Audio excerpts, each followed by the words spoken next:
line and shoot two. Chris Paul picks up that one. You have to wonder, as we've seen Paul George go from good to great and then from great to fantastic the last couple of seasons, what's his ceiling? I mean, with his size and skill set, there's very little that he can't do on the floor. Griffin's checked in for Los Angeles. Johnson comes in for Josh Smith. The shot's good from Griffin. He had no problem knocking down that shot, and a little more damage inflicted on another defensive lapse. Stuckey kicks to Scola. Pulls up on the wing. The shot no good. The Clippers go the other way with it.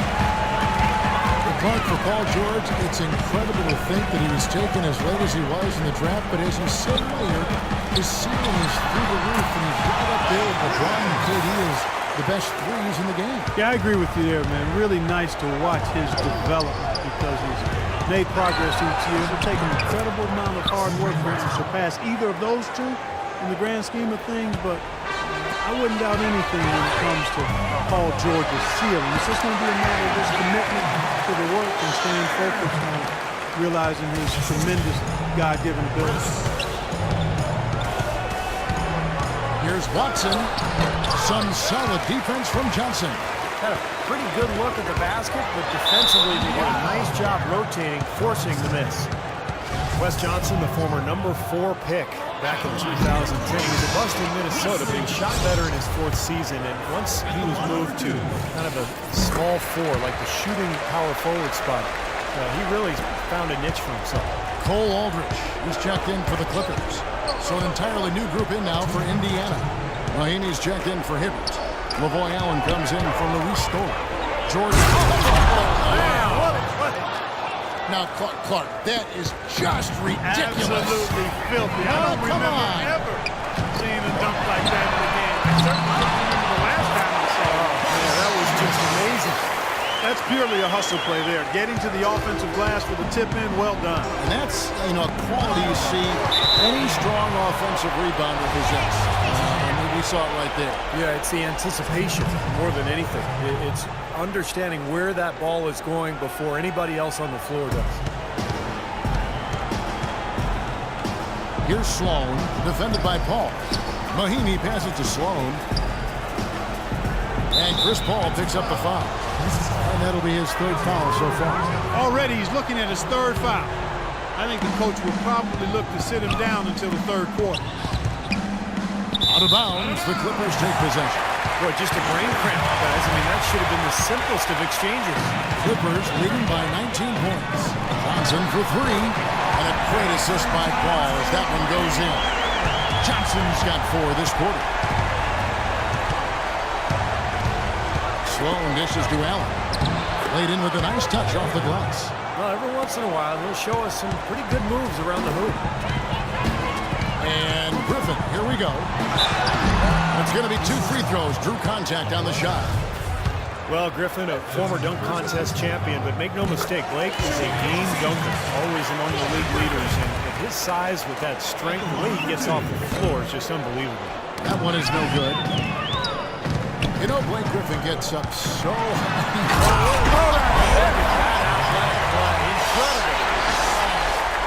He has a highlight reel unto himself, guys. Yeah, wow. that could very well be a contender for Dunk of the Year and perhaps might make its way all over the internet. I'm with you. I'm with you, Clark. That's a crowd pleaser if I've ever seen one. Here's Sloan. An 11-point game for him in the win against the Lakers. Yeah, no question. You look at his assist totals, and they tell you what a nice job he was doing of really spreading that ball around. Miller outside. The Pacers pull it in. Mahinmi's got 5 rebounds tonight, and George kicks to Sloan. Back to George. 4 seconds left. Shot is off. Here's Johnson. No good. A dominating first. Yes, I'm here with Josh Smith. And Josh, what was the key to how...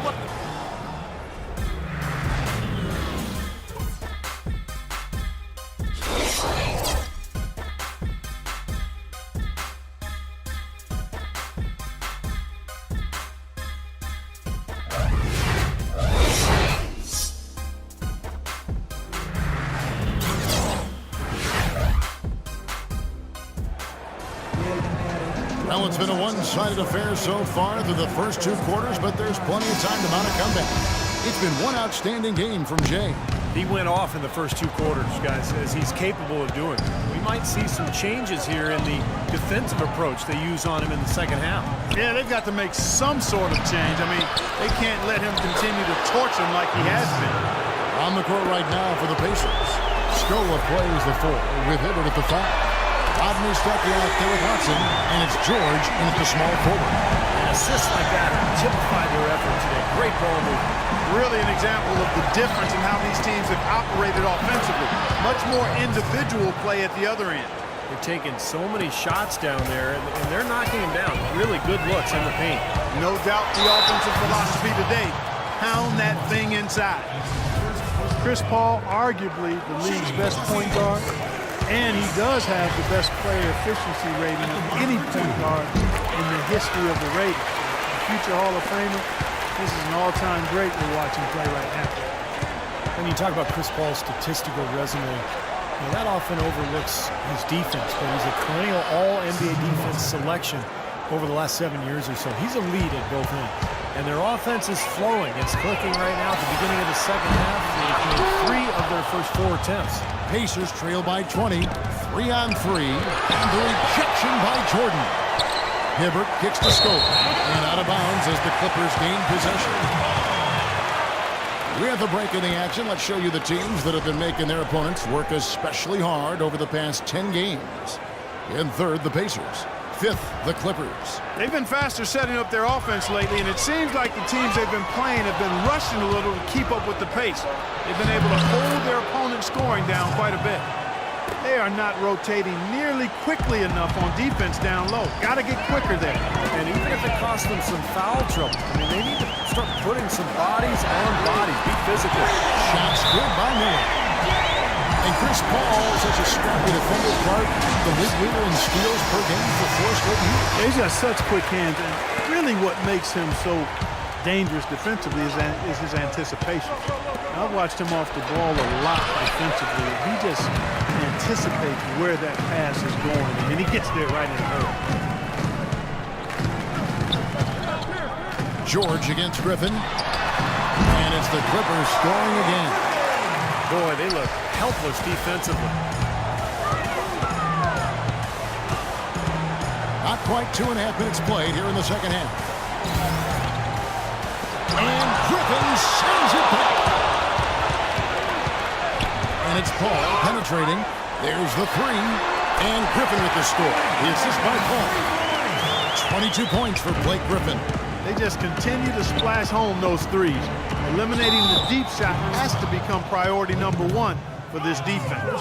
It really does. It's not possible to give up that many points behind the arc and not pay the price in the end. Pacers have made the most out of their opportunities at the line. They have yet to miss in 7 attempts. It took a little while, but at the Staples Center now, the team to fear is the Clippers. They were tough here at home last year. Here's what the Clippers are going with right now. And Stevenson's checked in for Miller. And it's Crawford in for Paul.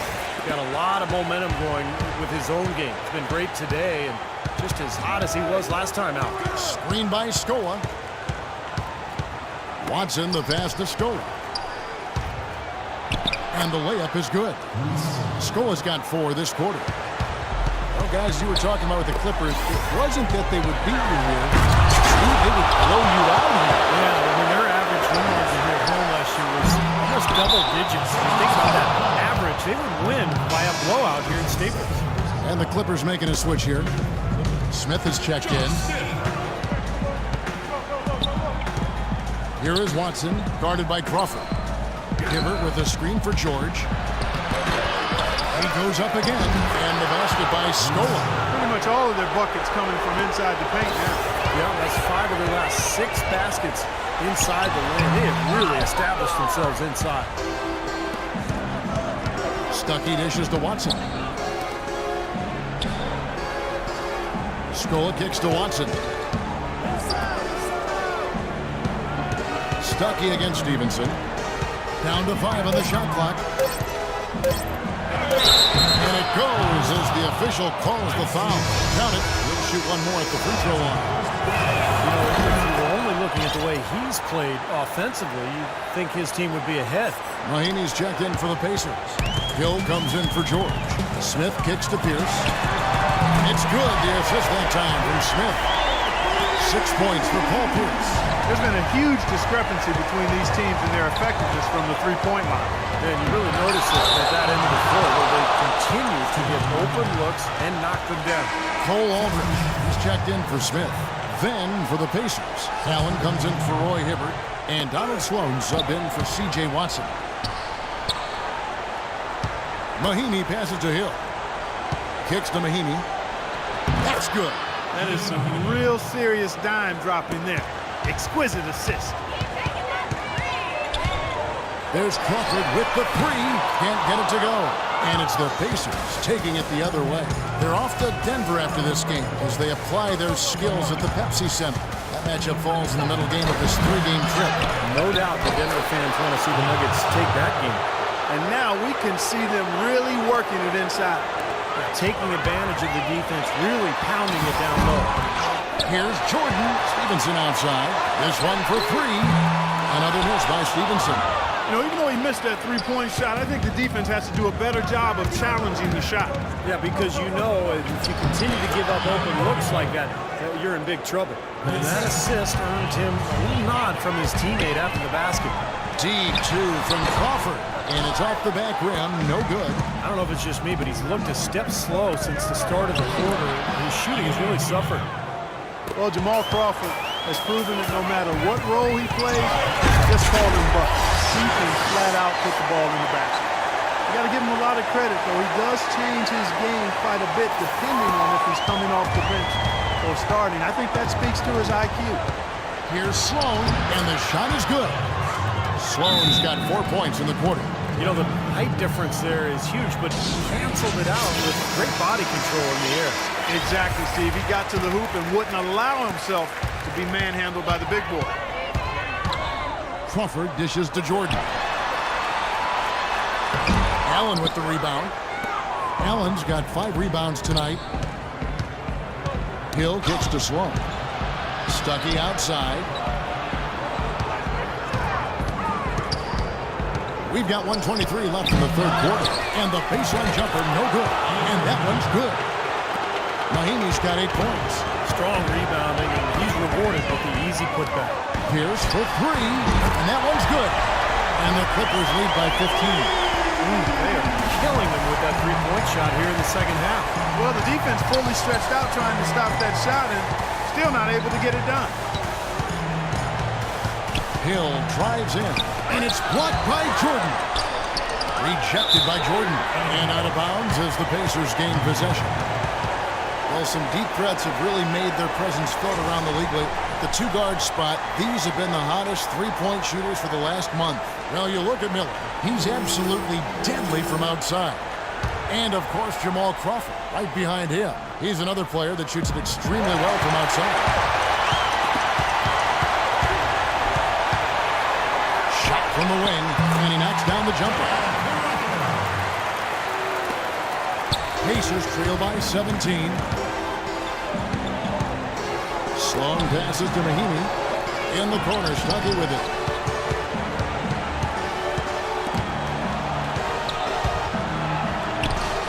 And once again off the mark by Indiana. And the defense did a pretty good job of closing off the middle once he got inside the lane. Well, in the rebounding game, at least, it's been a strong physical performance for them. But it has to translate, Clark, if they're going to cut into this league. They've got to convert those boards into points. And it would have counted had it fallen.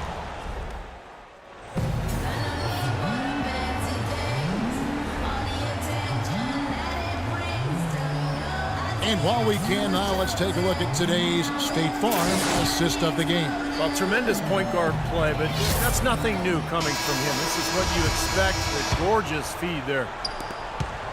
Clippers leading by 17. They've got Chris Paul. Johnson is out there with Smith. Then there's Griffin, and it's Miller in at the shooting guard. So that's the lineup on the floor for the Clippers. Hill dishes to George. Pass to Hibbert. Shoots from the baseline. Here's Scola.